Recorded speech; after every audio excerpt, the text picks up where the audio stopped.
Now we're going to talk about that next shot that you run into as you back away from the green.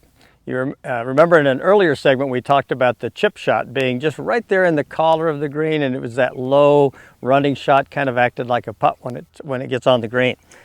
Now we're going to talk about a pitch shot. And these pitch shots, you're going to use these from anywhere from maybe 110 yards all the way up to 30 or 40 yards from the green. Now I've got 3 wedges that I use to hit these shots with. I have a 58-degree wedge, which is kind of my high lofted lob wedge.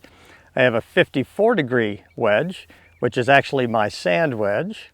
And then I have a 50-degree wedge, which is my kind of my gap wedge. It's in between my pitching wedge and the rest of them. So now we're going to talk a little bit about the technique that we use to hit this shot correctly. So to execute this shot, we want to make sure that we set up to it correctly. And what I want to do is I want to put that ball in the center of my stance. Now I'm going to put my weight just a little bit on the target side. Remember with the chip shot, we really loaded that shot onto the target side. With the pitch, because we want to get some loft on this shot, we're just going to put a little bit of weight on that target side. That gives us a good little steeper angle of approach that finds the bottom of the ball to launch it up in the air. From there, I'm going to make a swing that is predominantly with the arms, and I try to restrict the turn of my body. That restriction of the turn makes the club swing up, and then we've got a nice little angle as we swing back down to that ball. Now, what we're going to do is I'm going to take a look at this from the other direction. So from this angle, you can see that when I swing the club back, instead of making a turn, which shallows out the bottom of that arc, I'm going to resist turning with the body. That gets the club to swing up. I'm going to go ahead and turn through on that follow through though to get that ball going. So it's a restriction, and then we go ahead and make that turn through. Now, to vary the distance that you hit this shot, we're going to use length of swing instead of strength of swing. What I mean by that is, if I've got a relatively short pitch, I'm going to make a very short backswing, and I'm going to match on the through swing the length of that swing. So that gives me a length of swing to a distance that we hit it. If I need to go a little longer, I make a little longer arm swing, try to match that on the follow through. And for my fullest one, I'm going to make my biggest swing to get that ball to carry further. So let's look at that from behind. So a short pitch is going to be a relatively short backswing,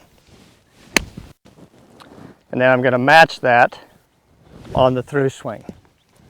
And then a longer pitch, I'm going to make a bigger arm swing that way and match that on the through swing. Now, keeping that momentum going on the way through is really important. That's what gets you to stick the club behind the ball and mishit it when we stop turning. So again, length of arm swing determines distance. Resist turn in the backswing. Follow through, match the distance on both sides. Now, as I said earlier, I have 3 wedges that I use to execute these pitch shots with. The reason I would use these wedges depends on the amount of loft, the height of the trajectory that I need to pull this shot off.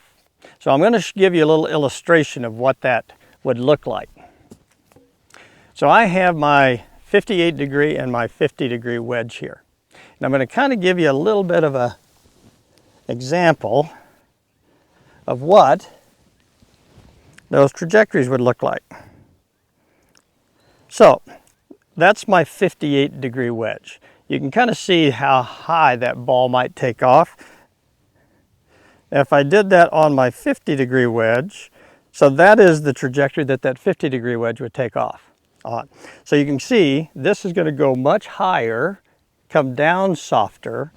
That's going to go a little bit lower and maybe skip a little bit. Now the reason I would change these clubs and change that trajectory is, you know, very often you have to hit a shot that's a nice high shot over a bunker to a pin that's cut a little bit close, like over a bunker, over a water hazard, something like that. That's when I would select that 58-degree wedge to give me maximum loft, and it wouldn't run very far. It would sit down quickly on the green. If I've got more depth of green, in other words, if the pin is further back on the green, not up close to a hazard, I'd use my 50-degree wedge, because I can hit that in there, a little lower trajectory. It'll take one hop and then stop. Now, all you need to do is to make sure that you practice these shots. The next time you're down at the range, use your different wedges to different targets. Pay attention to the trajectory that these fly in, and vary the distance that you swing the club. Vary the length of the swing to vary your distances. And I think you'll be pitching it close to the hole. Thanks for tuning in.